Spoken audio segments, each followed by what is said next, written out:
चौक घेऊन वर्तुळ काढून घ्यायचं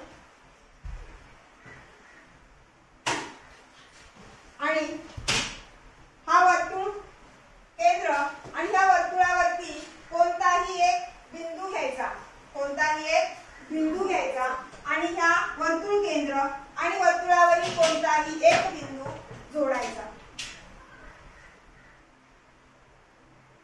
वर्तुळ केंद्र आणि वर्तुळावरील कोणताही एक बिंदू यांना जोडणाऱ्या रेषेला त्रिज्या असं म्हणतात। काय म्हणतात? त्रिज्या असे। त्याला आपण नाव देऊया पी क्यू। ठीक आहे, त्यानंतर आपण वर्तुळाचा तिसरा घटक बघूयात। एक बिंदू घेतला, त्यानंतर आपण कंपासच्या साहाय्याने वर्तुळ काढलं।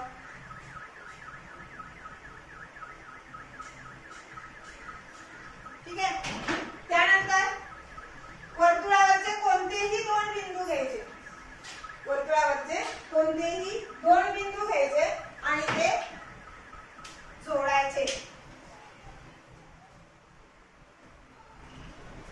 हा समजा एम बिंदू, हा एन बिंदू आणि एम आणि एन या दोन बिंदूंना जोडणाऱ्या रेषेला जीवा असे म्हणतात। म्हणजे वर्तुळावरील कोणत्याही दोन बिंदूंना जोडणाऱ्या रेषेला जीवा असे म्हणतात। समजला?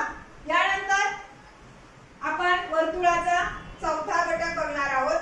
त्यासाठी आपण प्रथम एक वर्तुळ काढून घेणार आहोत।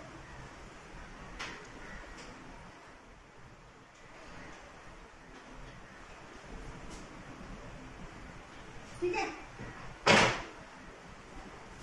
या ठिकाणी वर्तुळ केंद्रातून जाणाऱ्या जीवेला व्यास असे म्हटले जाते।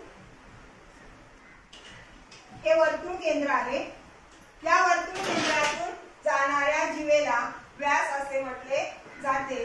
हा वर्तुळ केंद्र आहे, त्याचं नाव O आणि ही L M। ठीक आहे, वर्तुळ केंद्रातून जाणाऱ्या जीवेला व्यास असं म्हटलं जातं। बरोबर? आपण व्यासही अनंत काढू शकतो, असंख्य काढू शकतो, वर्तुळाला जीवाही असंख्य काढू शकतो आणि त्रिज्या सुद्धा असंख्य काढू शकतो। आज या ठिकाणी आपण वर्तुळाच्या 4 घटक पाहिले। त्यातला पहिला घटक बघितला कोणता? वर्तुळ केंद्र, म्हणजे केंद्र बिंदू। बरोबर? त्यालाच नाव काय आहे? केंद्र बिंदू। दुसरा कोणता घटक पाहिला आपण? त्रिज्या।